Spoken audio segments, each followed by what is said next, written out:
Hey guys, Chris with Up North Airgunner. So you've got your FX Maverick now, and you've been watching a lot of us YouTubers do some pretty awesome stuff with these guns, shooting crazy sub-MOA groups, holding our standard deviations and extreme spreads super tight. Today, I want to talk about taking the FX Maverick and being able to push it out as far as you possibly can. Today, I'm going to be going over kind of part 2 of this long range series with the FX Maverick. So taking a lot of those things that you've seen on my channel with the big bore airgun stuff that I've been doing with the 257 and the 457 and the 50 cal.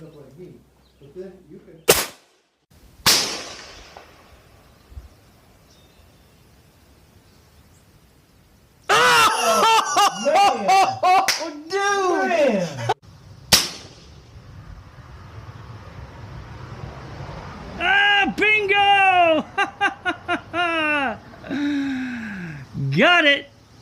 But those slugs, that ammunition, that's got ballistic coefficients of like 0.2 to even almost 0.3. So with your smaller caliber stuff, if like you're shooting like the FX hybrids or NSAs, I mean, your ballistic coefficient is going to be kind of like in that, probably 0.09 to maybe just over 0.1.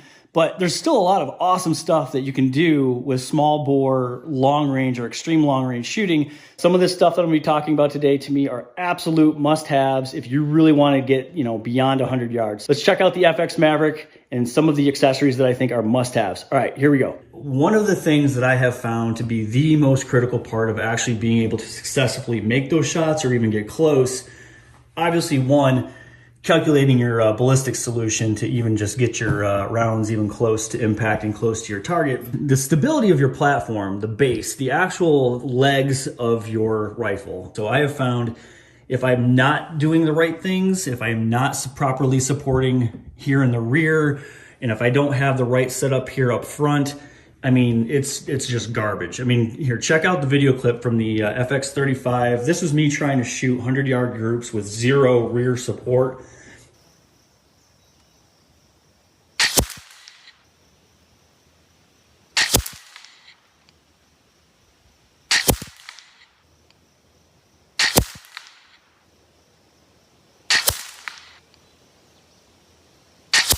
It's so shaky. So without proper rear support, whether a bag or a monopod, super critical. So yeah, I've been testing the new Saber Tactical monopod. This is the field version, super stable. To be able to make micro adjustments here in the rear without actually physically coming in contact with the rifle with your hand. I'm 45 years old. My blood pressure is probably not the best. If I'm trying to hold the butt of my gun off of my fist or actually coming in physical contact with this. So even like a high magnification, even anything over 15 magnification all the way up to 25, I mean, the heartbeat of your pulse that you're seeing inside your scope is just magnified so much. It's just your reticle's bouncing everywhere.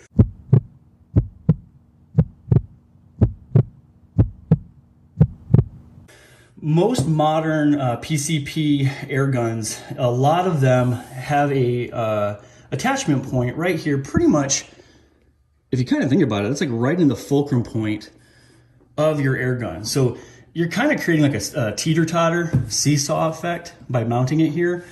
So the further you can get it out, in the middle of your bottle, maybe at the end of your bottle, and there's actually even attachments that'll even put it way out in front of your bottle. The further out front that you get, the more stable that front platform is going to be. So to fix this situation, I've got the Saber Tactical Universal rail here, and this is an Arca Swiss rail with Picatinny here at the end.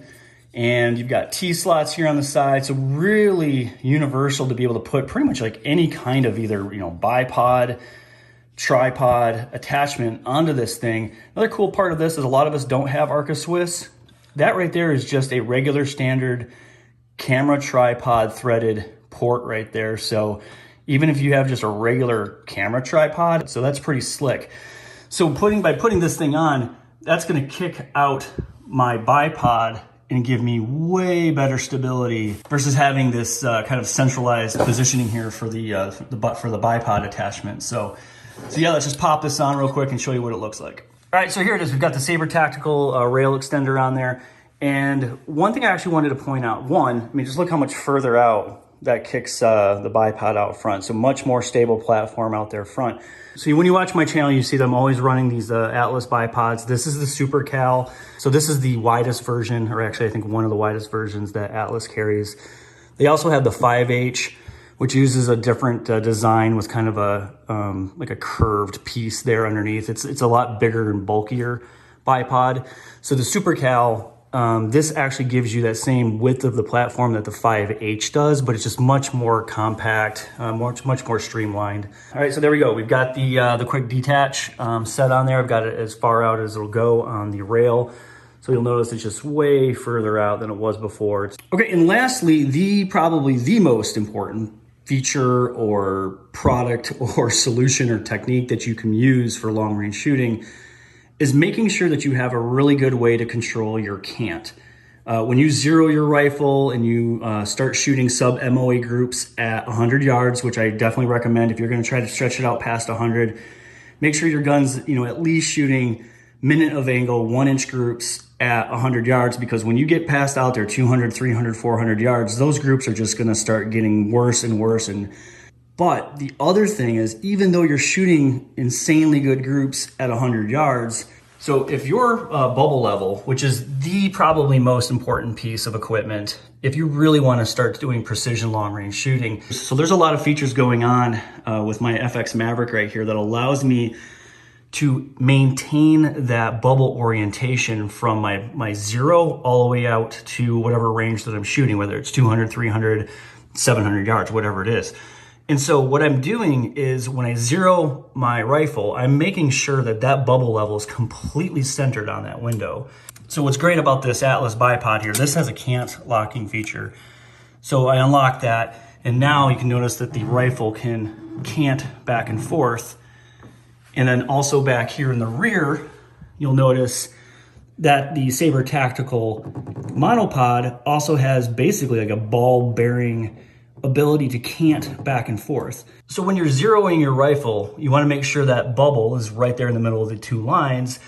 And then when you engage your target, let's say 200 and 300 yards, and you pick up your sight picture and see your bubble levels like this, your point of impact is going to be way off from where your point of aim or your intended impact is. So super important to have that bubble level, and also having these features in your long range shooting rig. So that way here in the rear, you're not fighting with, let's say, some other dynamic piece of equipment like your hand or a wadded up t-shirt, or, even shooting bags are pretty good. But what's nice about this is it has that fluidity to be able to move back and forth and be able to, whenever you lock this in place up here in front. So once we get that bubble level completely centered where we want it, all we have to do is come up here to the front and lock this in place, and that's not going anywhere. That is just rock solid. So the ability to adjust your cant and control your cant and really lock in your cant adjustments, and to be able to verify your cant adjustments on any kind of long range shooting rig,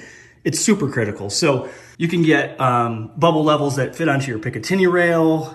They can go onto, they have ones that go onto your scope ring. So this is a 34 millimeter, but they've made 30 millimeter scope ring bubble levels that you can put on there. So just, they're not expensive, but they're probably one of the most critical pieces of equipment for long range shooting. So definitely get one of those. So, and lastly, as always, I'm running Donnie FL. This is the Sumo. So the Sumo is probably the most common suppressor that I see guys running on their air guns. The reason being, it's a good balance of diameter and length. And so you got a lot of chamber volume here going on to suppress your shot report. My next favorite would be the Tatsu.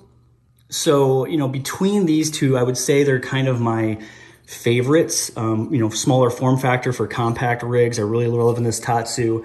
For my longer sniper rigs, I don't mind going out longer. So the Sumo is better, gives me better shot report. But the quietness of your shot, it really isn't going to affect your ability to shoot long range. But what does is the harmonics signature of your rifle.